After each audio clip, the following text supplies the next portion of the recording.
안녕하세요, 모터그래프 전승용입니다. 르노 삼성이 자존심을 굽히고 XM3를 소형 SUV, 즉 B세그먼트 SUV 시장에 구겨 넣었습니다. 투싼과 스포티지가 아니라 티볼리와 셀토스 등과 경쟁하겠다는 것인데요. 이로써 국산 소형 SUV, QM3도 껴줘야 하니까 국내 브랜드라고 하겠습니다.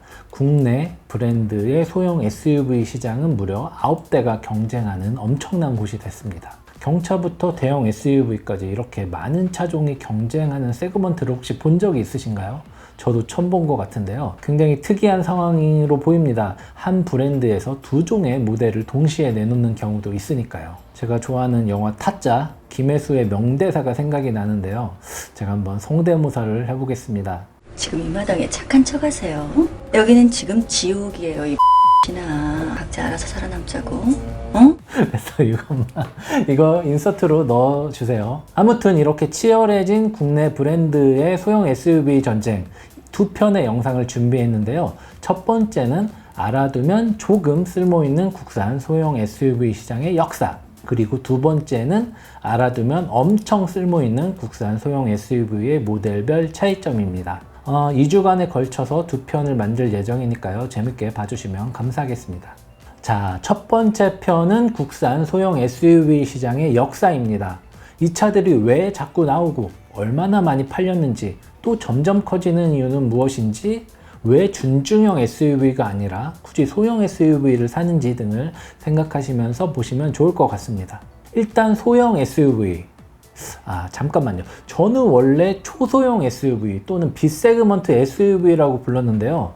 당시에는 투싼과 스포티지가 이제 소형 SUV로 불리던 시기였거든요. 그런데 이 B세그먼트 SUV가 워낙 많아지다 보니까 어느 순간에 투싼과 스포티지는 준중형 SUV로, 그리고 자연스럽게 그 밑에 있던 아이들은 소형 SUV로 이렇게 시프트업이 되어 있더라고요. 아무튼 이 B세그먼트 SUV가 나온 이유는 너무도 간단합니다. 제조사들은 계속해서 새로운 것을 만들어 팔고 그로 인해서 돈을 벌어야 하니까요.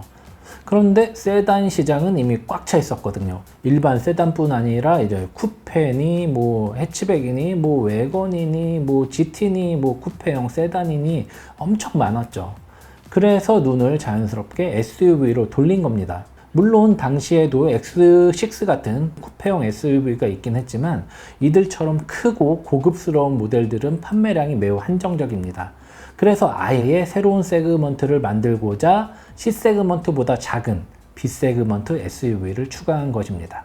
일부에서는 아웃도어 활동의 증가와 사회초년생 및 여성 운전자들의 증가 등을 이유로 꼽기로 하는데, 사실 저는 이 부분에는 크게 동의하지 않습니다. 그냥 새로운 차가 나와서 많이 팔리는 겁니다. 저는 그렇게 생각해요. 어쨌든 우습게 봤던 소형 SUV의 파괴력은 대단했습니다. 경차는 물론이고 소형차와 준중형급 세단, 그리고 형님뻘인 준중형 SUV 영역까지 침범하면서 엔트리급 세그먼트를 완전히 초토화시켰기 때문이죠. 자동차 판매량은 한정적인데 갑자기 갑툭튀라고 하죠. 갑자기 튀어나온 소형 SUV가 한 달에 17,000대씩 팔리는 거예요. 그러다 보니까 그 B세그먼트 SUV와 이렇게 살짝살짝 걸쳐진 여러 가지 세그먼트들이 동시에 영향을 받을 수밖에 없는 것이죠. 시작은 쉐보레였습니다. 한국 GM은 2013년 2월에 트랙스를 출시하고 초소형 SUV 시장에 가장 먼저 진출했죠. 소형차인 아베오를 기반으로 만들어진 모델로 다부진 차체에 140마력, 그리고 20.4kg/m를 내는 1.4L급 4기통 가솔린 터보 엔진이 탑재돼서 젊은 소비자들에게 큰 인기를 모을 것으로 기대됐죠. 그러나 소비자들의 반응은 냉담했습니다. 생각보다 가격이 비싸다는 의견이 많았고 연비 좋은 디젤 모델도 없었기 때문이죠. 출시 당시 트랙스의 가격은 1,940만원에서 2,289만원이었습니다. 지금 생각해보면 그렇게 비싼 가격은 아니죠. 그러나 이 출시 전에 일선 대리점이나 커뮤니티 등을 통해서 트랙스의 가격이 1,700에서 2,000만원 사이에 나온다라는 정보가 퍼졌던 거예요. 그런데 막상 출시됐는데 실제보다 240에서 290만원가량 높은 가격에 나온 겁니다. 아무리 SUV라지만 소비자들 입장에서는 세단보다 비싸봤자 200~300만원 정도겠지라고 생각했는데 이게 400~500만원으로 늘어난 겁니다. 한국 GM도 엄청 억울해했습니다. 트랙스 가격에 대해서 단 한 번도 공식적으로 발표한 적이 없는데 왜 이런 가격대로 알려졌는지 도무지 이해가 되지 않는다는 그런 하소연을 늘어놨습니다. 디젤 모델이 없다라는 것도 아쉬운 점이었죠. 당시에는 누가 뭐래도 SUV는 무조건 디젤이라는 공식이 성립할 때였거든요. 아무리 작아도 SUV는 SUV인데 당연히 높은 토크로 치고 나가는 맛이 없고, 그리고 무엇보다 디젤 수준의 연비가 나오지 않는다는 게 소비자들의 큰 불편이었죠. 당연히 판매량이 저조할 수밖에 없었죠. 소비자들도 내가 왜 괜히 비싼 차를 사야 하지? 라는 생각에 손을 선뜻 내밀지 못했고요. 좋은 성적을 거두지 못하고 다음에 나오는 경쟁 모델들에게 시장의 주도권을 넘겨줄 수밖에 없었습니다. 물론 트랙스는 실제 사용자들에게는 만족도가 꽤 높은 차로 인정을 받은 그런 모델입니다. 하지만 대중적으로 큰 인기를 모으기에는 시간이 다소 부족했던 것 같습니다. 왜냐면은 그 뒤로 엄청난 경쟁자들이 줄줄이 기다리고 있었거든요. 먼저 나왔지만 시장을 키우지도 못했고, 그리고 선점 효과도 거의 누리지 못한 셈이 됐습니다. 쉐보레 입장에서는 뼈아픈 실책이라는 생각이 드네요. 잔잔했던 트랙스의 활약과 달리 다음에 나온 르노 삼성 QM3는 나름의 활약을 보였습니다. 트랙스보다 10개월 뒤인 2013년 12월에 나왔는데요. 트랙스의 투박한 디자인과 달리 여성들에게 인기 있는 둥글둥글하고 매끈한 디자인으로 화제를 모았습니다. 무엇보다 트랙스가 채워주지 못했던 디젤 갈증을 단숨에 해결해 줬는데요. 출시 당시의 가격은 2,250만원에서 2,450만원으로 트랙스보다 2,300만원 비쌌지만 연비가 좋았습니다. 엔진은 겨우 최고 출력 90마력, 최대 토크 22.5kg/m를 내는 데 불과했지만 여기에 독일 게트락사가 개발한 듀얼 클러치 변속기가 조합되면서 출시 당시에 리터당 18.5km라는 엄청나게 우수한 연비를 갖추고 나왔기 때문에 인기를 모으게 된 것이죠. 르노 삼성도 똑똑했습니다. 국산차냐 수입차냐 이중국적 논란을 잘 이용했거든요. 스페인에서 전량 수입되는 수입차라는 점이 약점일 수도 있겠지만 젊은 소비자들에게는 가장 싸게 살 수 있는 수입차라고 어필을 했고요. 수입되는 물량 시점을 조절해서 1차 물량 1000대를 한정판으로 잘 꾸며서 판매했습니다.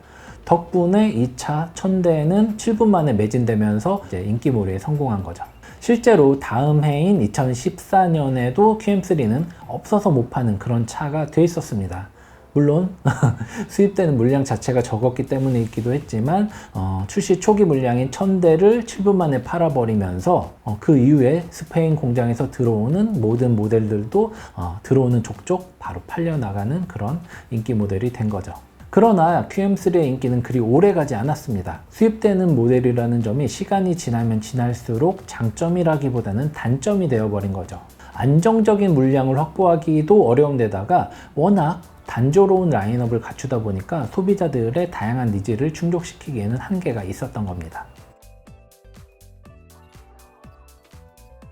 트랙스와 QM3의 이런 다양한 시행착오는 2015년 1월에 나온 쌍용차 티볼리에게는 매우 큰 교훈이 된 것 같습니다. 쌍용차가 출시 전, 출시, 그리고 출시 후 등 시기에 맞는 적절한 마케팅 및 라인업 추가를 통해서 티볼리의 인기를 엄청 높인 상태로 꾸준히 유지했기 때문인데요. 트랙스와 QM3보다 늦게 나왔음에도 불구하고 B세그먼트 SUV는 티볼리라는 그런 대명사처럼 불린 거죠. 한마디로 말하면은 트랙스가 만들고 QM3가 키우고 티볼리가 이렇게 확 먹은 그런 형국이 된 겁니다. 티볼리의 성공 요인 중 하나는 다양한 라인업으로 볼 수 있습니다. 파워트레인에서는 가솔린과 디젤, 그리고 변속기에서는 수동과 자동, 구동 방식에서는 전륜과 사륜, 차체에서는 일반과 롱휠 베이스 등 이렇게 어떻게 보면 빈틈이 하나도 없을 정도의 촘촘한 그물망 라인업을 통해서 소비자들을 사로잡은 것이죠. 개인적으로는 마음에 들진 않아요. 하지만 1600만원대에서 시작하는 저렴한 SUV라는 인식이 매우 주요했습니다. 출시 당시 티볼리의 가격은 1635만원부터였는데요. 이는 사기 힘든, 거의 팔지 않는 이라는 표현이 맞겠는데요. 이런 수동 변속기 모델의 가격이었습니다. 자동 변속기를 선택하면은 여기서 160만원이 추가되는데 쌍용차에서는 굳이 이것을 자세하게 설명하지 않았죠. 쌍용차는 지금도 이 정책을 고수하고 있습니다. 아, 맞다. 사실 티볼리가 잘 팔리는 가장 큰 이유는 제가 나중에 알게 된 건데요. 디자인이더라고요.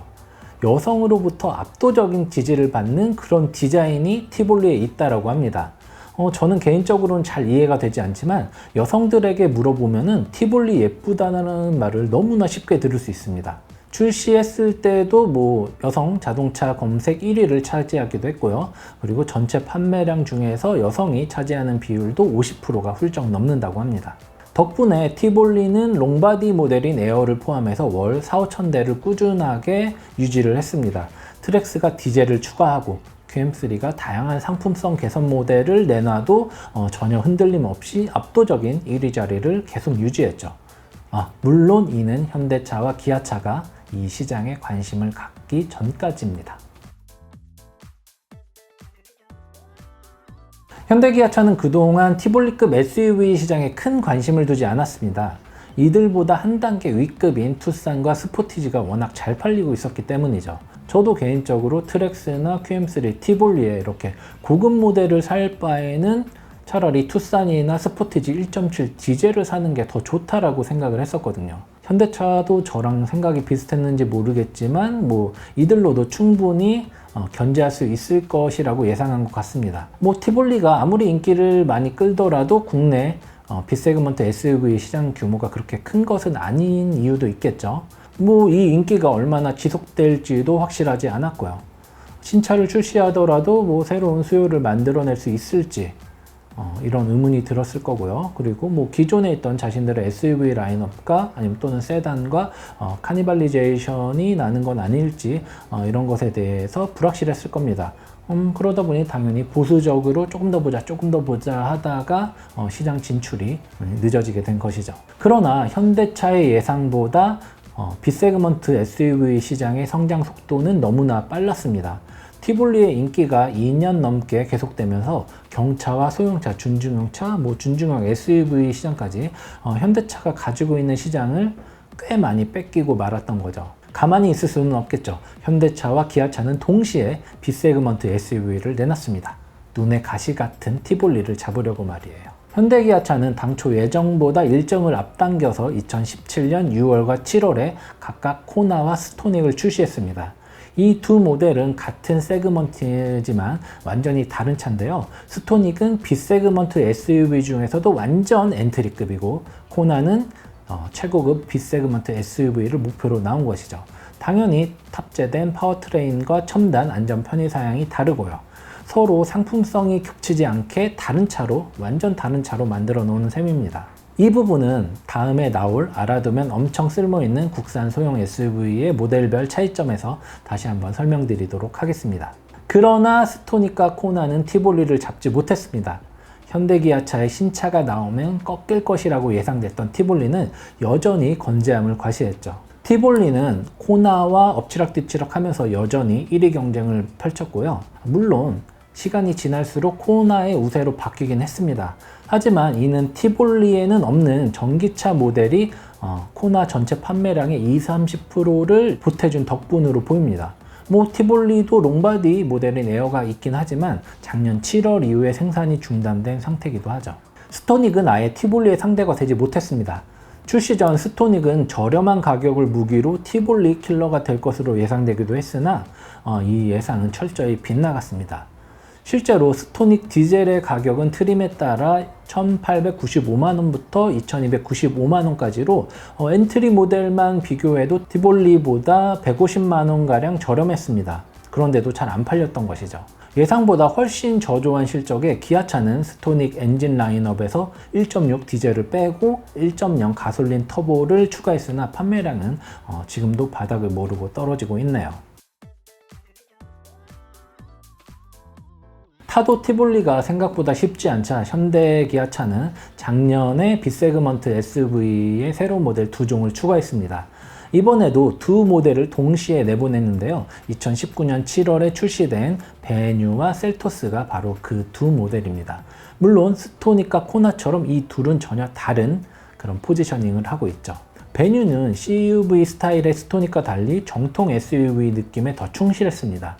혼족을 위한 SUV라는 마케팅 슬로건이 그닥 와닿지는 않지만 어쨌든 스토닉의 실패를 교훈 삼아서 다양한 상품성 개선을 했고 이 덕분에 꾸준한 판매량을 기록했습니다.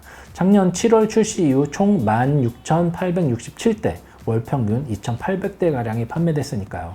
같은 기간 스토닉은 2,721대, 월 평균 454대를 파는데 그쳤으니까요. 한 6대 넘게 많이 팔린 셈이네요.